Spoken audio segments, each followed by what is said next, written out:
स्वागत है stock news में। नेस्ले इंडिया ने अपने क्वार्टर फोर का जो है रिजल्ट जारी कर दिया है और आज हम यही जानने की कोशिश करेंगे कि क्वार्टर फोर का रिजल्ट कैसा रहा। इसके अलावा रिजल्ट के आधार पर इस शेयर में लगभग जो है हमें 0.75% तक की गिरावट देखने को मिल रही है। इस गिरावट के पीछे का कारण क्या है, कैसा रिजल्ट रहा कि इसके बाद हमें गिरावट देखने को मिली।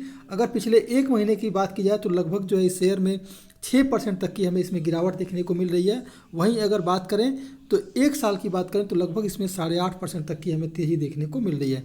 अब बात कर लेते हैं कि इसका जो रिजल्ट है क्वार्टर फोर का वो कैसा रहा और इसके बाद से इस शेयर में हमें किस तरह का मूवमेंट करता हुआ दिखाई देगा। तो दोस्तों, अगर आप मेरे चैनल पे पहली बार आए हुए हैं तो सब्सक्राइब कर लें ताकि इसी तरह के लेटेस्ट इन्फॉर्मेशन आपको मिलता रहे।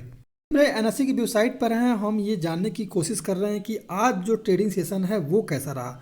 अगर आज की बात करें ट्रेडिंग सेशन की तो लगभग जो है 1 लाख क्वांटिटी जो है इसमें ट्रेडिंग हो रही है और 34% तक इसमें जो है डिलीवरी उठा ली गई है। अब जान लेते हैं इसके क्वार्टर फोर का रिजल्ट कैसा रहा नेस्ले का। ये हम नेस्ले की क्वार्टर फोर के रिजल्ट पर हैं और इन्होंने जो अपना, आप देख सकते हैं कि आज का डेट है ये और अभी कुछ देर पहले इसका रिजल्ट जारी हुआ है। तो अगर हम बात कर लेते हैं सबसे पहले कि डिविडेंड की बात करें तो देखिए नेस्ले ने डिविडेंड की बात की है और लगभग जो है पर शेयर जो है 65 रुपीज़ का इन्होंने डिविडेंड देने का ऐलान किया है। और इसका जो डेट है जिस दिन आपको ये डिविडेंड मिलेगा वो उसका डेट है 8 अप्रैल तक आपके जो है अकाउंट में जो है ये डिविडेंड आ जाएगा, यानी 8 अप्रैल इसका लास्ट डेट है डिविडेंड देने का। वहीं बात कर लेते हैं कि क्वार्टर फोर का इसका रिजल्ट कैसा रहा। तो सबसे पहले हम देख लेते हैं कि ये देख सकते हैं कि ये आपका ईयर ऑन ईयर बेसिस पे हो सकता है, ये ईयर ऑन ईयर बेसिस पर और ये क्वार्टर एंड क्वार्टर बेसिस पर। तो सबसे पहले देख लेते हैं कि इसका इनकम कितना रहा इस बार का। तो ये इनकम का सेगमेंट है। तो इसमें देखेंगे अगर इनकम की बात की जाए तो ये आपका इनकम का सेगमेंट हो गया। अगर ईयर ऑन ईयर बेसिस पर कहें तो इस बार हमें तेज़ी देखने को मिल रही है। पिछली बार का जो क्वार्टर ईयर का जो रिजल्ट था वो लगभग 34,631 करोड़ के करीब था और इस बार की बात की जाए तो इस बार 37,666 करोड़ के करीब है। यानी कि इस कंपनी का जो है ईयर ऑन ईयर बेसिस पर इनकम बढ़ा है। अगर हम क्वार्टर की बात करें तो देखिए पिछला क्वार्टर जो था वो 39,162 करोड़ के करीब इसका क्वार्टर था। वहीं अगर इस बार की बात करें तो लगभग 37,666 करोड़ है। यानी कि इस बार जो है क्वार्टर एंड क्वार्टर बेसिस पर इसके इनकम में जो है वो कमी आई है। वहीं अगर ईयर ऑन ईयर बेसिस की बात करें तो तेज़ी बनते हुए दिखाई दे रही है। तो क्वार्टर एंड क्वार्टर बेसिस पर इसके जो है जो इसका रेवेन्यू है और इनकम है उसमें हमें कमी आते हुए दिखाई दे रही है। अब बात कर लेते हैं इसके एक्सपेंस की बात करें, जो खर्चा जो है इनका एम्प्लॉय पे खर्चा किया या फिर मैन्युफैक्चरिंग पे जो खर्चा हुआ या फिर अन्य भी जो भी इनके ऑपरेशंस पे खर्चे हुए, तो ये खर्चा का ये स्ट्रक्चर है खर्चा का, जिसमें कई सारे ऐसे हैं कि जो इन्होंने अपने एम्प्लॉय पे खर्चा किया या फिर प्रोडक्ट पे खर्चा किया उसके बारे में सेगमेंट दिया गया है और ये जो इनका सेगमेंट है वो इस खर्चा के बारे में बता रहा है।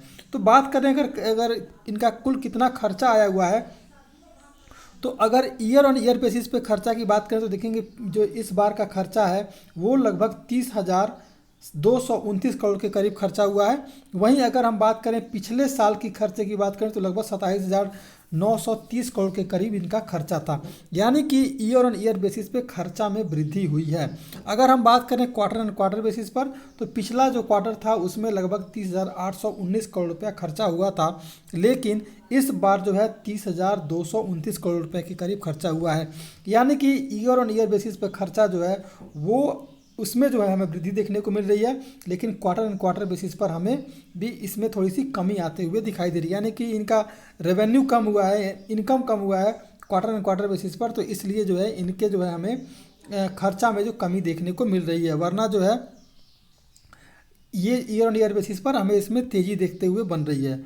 अब बात कर लेते हैं कि इनका जो टोटल प्रॉफिट है, नेट प्रॉफिट कितना हुआ है। अगर प्रॉफिट की बात करें, देखिए यहाँ पर प्रॉफिट का सेगमेंट है, प्रॉफिट बिफोर टैक्स की बात की जाए, टैक्स देने के बाद की इनका जो प्रॉफिट है उसके बारे में बात करें तो ये अगर देखेंगे ईयर ऑन ईयर बेसिस पर जो इनका प्रॉफिट है उसमें हमें गिरावट देखने को मिल रही है। देखिए रेवेन्यू बढ़ा है, एक्सपेंस बढ़ा है, सब कुछ बढ़ा है, लेकिन इनके प्रॉफिट में हमें कमी देखने को मिल रही है ईयर ऑन ईयर बेसिस पर। अगर ईयर ऑन ईयर बेसिस पर देखा जाए तो हमें इसके प्रॉफिट में कमी आ रही है।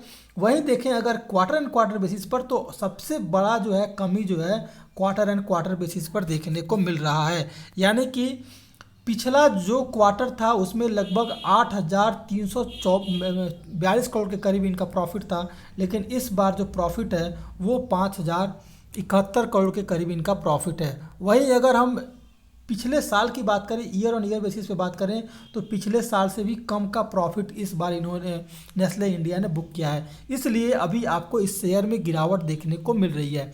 तो दोस्तों इस शेयर में अभी गिरावट थोड़ी सी बनी रहेगी, क्या कि अगर अभी इसका और आज जो थोड़ा सा मार्केट में गिरावट जो आई है वो केवल नेस्ले इंडिया के कारण आई है, बल्कि और कहीं किसी बात की कोई वो नहीं है कि मार्केट में कोई और नेगेटिव न्यूज़ आई हो।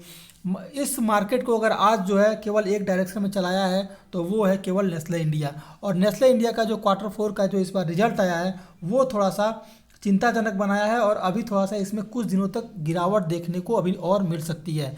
तो दोस्तों अगर आप मेरे चैनल पे पहली बार आए हुए हैं तो सब्सक्राइब जरूर करें ताकि इसी तरह के लेटेस्ट इन्फॉर्मेशन आपको मिलता रहे।